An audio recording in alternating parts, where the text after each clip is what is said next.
Guys, I am back again with another video for Ladies Who List Atlanta.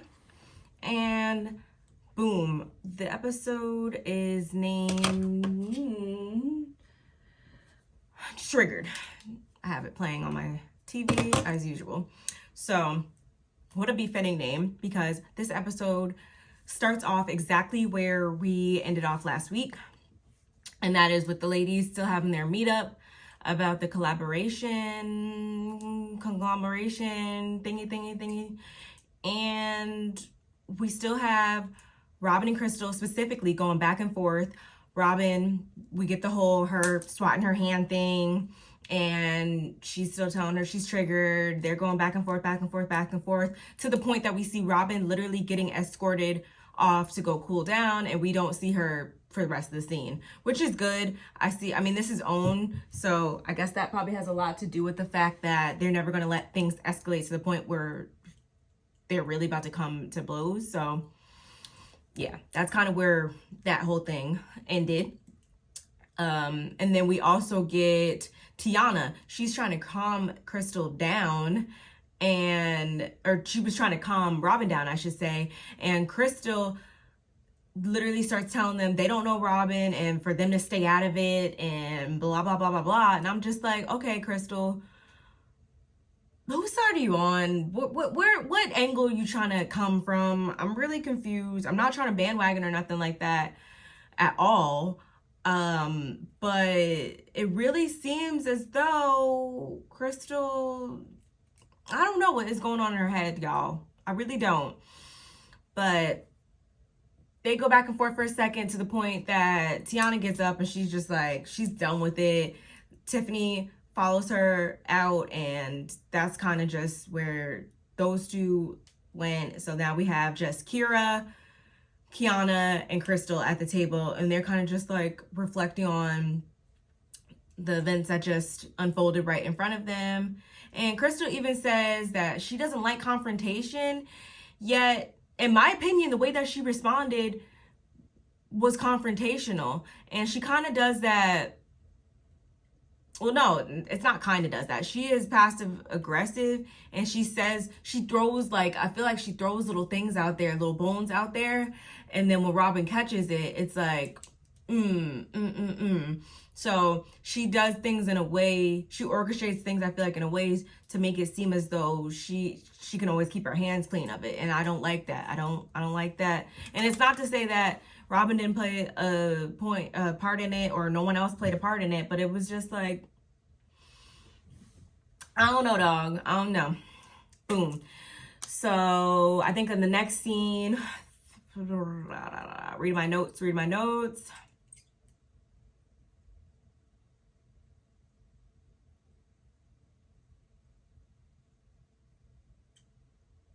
Actually, still before they all disperse, we see that it's just like they were basically trying to like point Robin as the wild card, like she flipped that whole situation single-handedly, and I don't agree with that. I don't feel as though she was the mastermind behind the whole entire thing. It's like they were literally telling her things that were not good news or were not like happy things, like, so it was like one person saying what they had to say, one person saying what they had to say. None of it was good. And she probably just got to a boiling point and it escalated from there. That's kind of what happens when people come at you oftentimes with a lot of negative things, and you feel as though you aren't being heard, but everyone else can voice their piece. It was really weird to me. And as far as like Kiana kind of basically saying that Robin can't control her emotions, I'm just like, was this like supposed to be a test? Like, just let's turn the tables for like 2 seconds. Let me just keep coming at you with stuff and see how you react. Eventually, let's just see how that can just bring you up to here after a while. But whatever. Crystal even started crying, and I just didn't understand why. But next scene, we see Robin taking some time out to herself to reground herself. She's doing some meditation, some yoga and stuff outside in the park. And as the instructor is talking, she begins to get emotional, rightfully so, because she's simultaneously reflecting on the events that happened the night prior. And I can understand why it can be a lot, especially when you feel as though you've been being attacked from multiple different angles, and all you definitely wanted to do was come in there and were thinking that it was going to be a culminating event that is something that you're trying to do that is good, and you literally feel, she probably felt completely blindsided. She even goes on to say that later on in the episode that I think she literally just didn't know how to react. She was just caught completely off guard. And again, this is not me just trying to write her off for everything, because is everything that they were bringing up valid? Yes. Is Kira valid and what issues she had? Yes. Is Kiana valid and what issues that she brought up? Yes. They all are valid and justified in how they were feeling about those things. And Robin is too. She can also feel how she wants to feel at that time as well, in my opinion. And I will say it right now, I do not believe Robin is crazy. She makes a lot of sense in her confessionals. If you really hear where she's coming from and really hear the messages that she's speaking. This is also coming from someone who has dealt with mental issues before in my past, and I know how they can play a part in how you respond and act in just everyday life.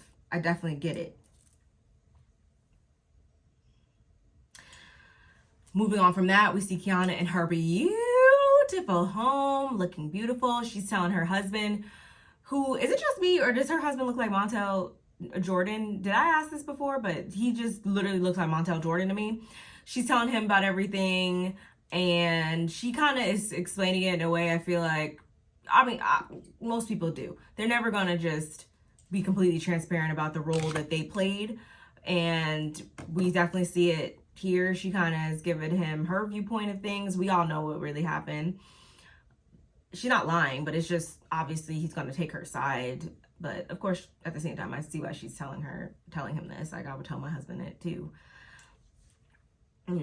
And she clearly doesn't really see how much of a role like Kira also played in it. Like all everyone is really focused on, I feel like, is seeing the bad and how Robin responded, and making it seem as though she was single-handedly the one that orchestrated this whole thing and escalated everything. And I just don't agree with it, especially because I feel as though Crystal was definitely antagonizing Robin. But what do I know?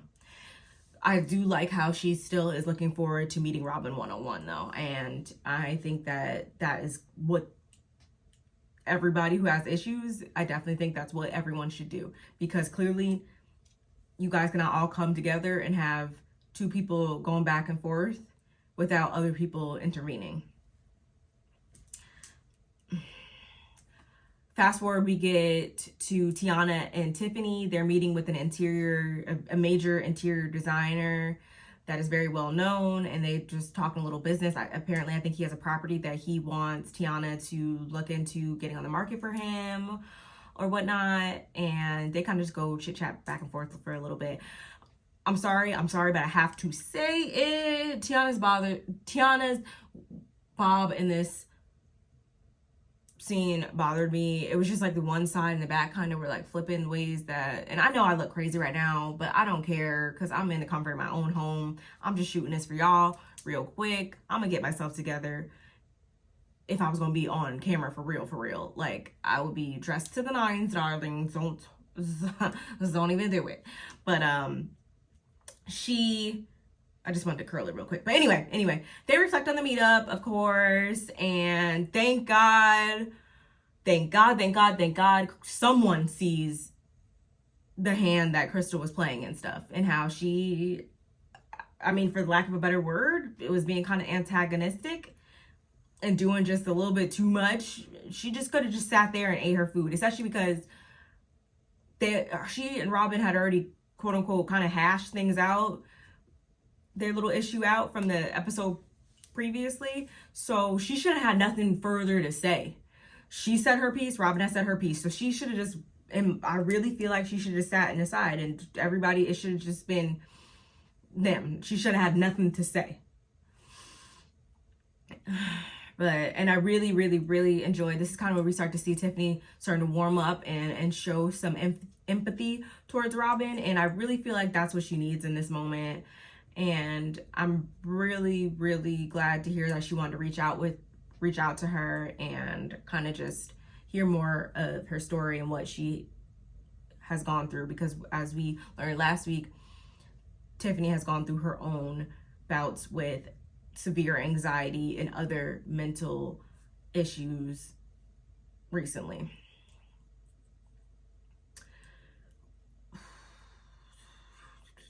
Then we get to Crystal. She's having a little meeting session with her therapist, and I mean, it's her therapist, and I'm not, again, this is not supposed to be a bash session or nothing like that, but I feel as though,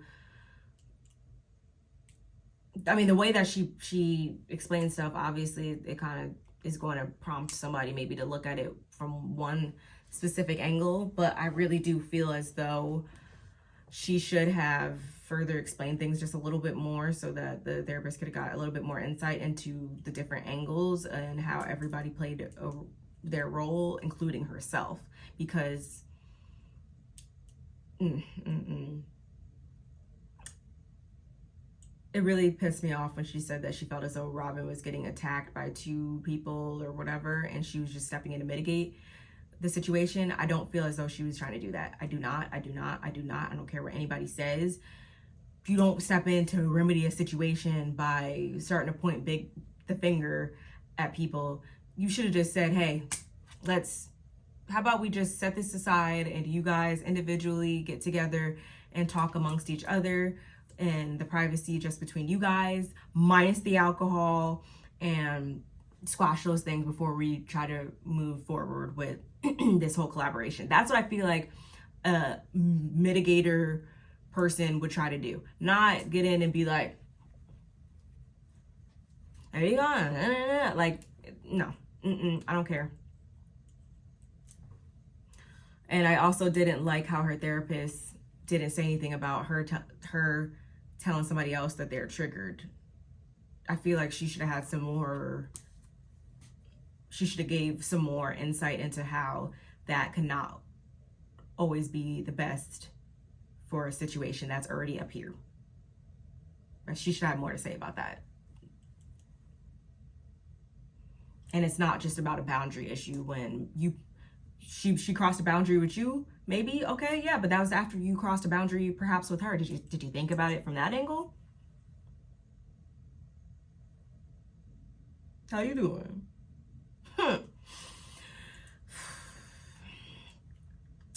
So this is round 2 of Kira showing B. Simone another property. It was nice. I liked it for the most part, except for the fact that the guest bathroom is also the guest bathroom, if that makes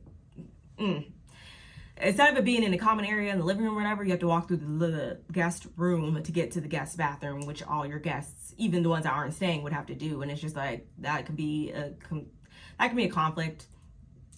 It will be for me. And she also says that she possibly needs more space, and I'm just like, well, dang, how much space do you need? I don't remember how much square feet that was, but I'm just like, okay, girl, like, I get it, you're a celebrity, you got a lot of stuff and all that, but like, so what exactly are you looking for? Because you might as well just maybe live in a gated community that has an HOA, that has amenities that can assist you with like the stuff that you don't feel like doing for yourself, i.e. trash, pest control, all those types of things. Maybe that's what you need so that you could spread out more comfortably. Maybe one of those cute tri-level, like I seen, if anybody watches De'Ara, she lives in a really cute place. I think that would be perfect for someone like B. Simone. And she also is in Atlanta, so maybe, and I know Kira sold, I'm going on a tangent here, but Kira sold De'Ara her previous property land when her and Kim were going to build their house, blah, blah, blah, blah, blah. So I know she knows her. So maybe she needs to look into wherever she's living now. I feel like that would be perfect for her. Moving on. Back with Robin, we see her going to meet with Tiffany, and I really enjoyed this, guys. I really, really did, because I felt like they were able to be completely transparent and real with one another. And there's nothing like, I'm telling you right now, there is nothing like confiding in someone who has also been through something similar to you. There's no comfort like that, in my opinion. Yes, we all have to go through our own individual experiences by ourselves. Ultimately, we're the one in the driver's seat, but it's always good to know that you have a support system. And especially after going through all the BS crazy situation that they just had, it's good to, I know Robin needed to feel some comfort in that moment, especially since her best friend, Crystal, could not be that source of comfort. And it was good that Tiffany was able to give her viewpoint without being malicious with her words or pointing fingers or bringing down any of the other women just to bring Robin up. I really thought that was good. But they basically just tell their stories, and oh my goodness. I know Robin's kids, she says that her kids are 32 and 24, which makes her, she had her first kid when she was 16, so that makes her 48. She looks good. Because they even said the whole more senior or older real estate agents or whatever, they both look good. And Robin, since we know your age, you look amazing. And I'm not even gonna stunt. Like, you really do look good for your age and for just general.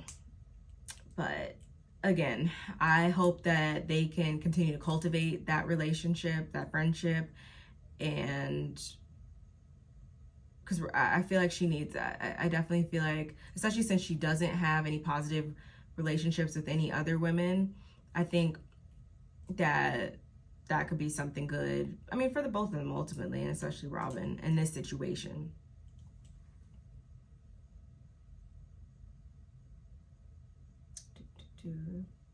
Next, we see Tiana is meeting again with that interior designer from earlier. I loved her pants. Oh my God, I loved her pants. I don't know why. I just liked her pants. They were nice pants. I want them on my body.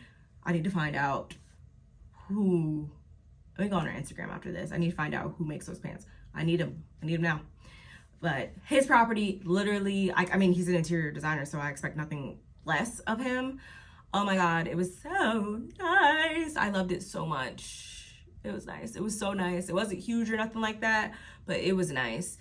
Shit, maybe that's what B. Simone needs. Maybe she needs something like that. I don't know. But it was a very nice property. I don't really know. She was saying good things about it, and I think she said that it can be listed at 1.5, but I don't know if that is going to work for him. He didn't really like specify. That it kind of just cut out there. But yeah, so I really don't know if she's gonna sell it for him. And then the final scene is Robin and Kiana.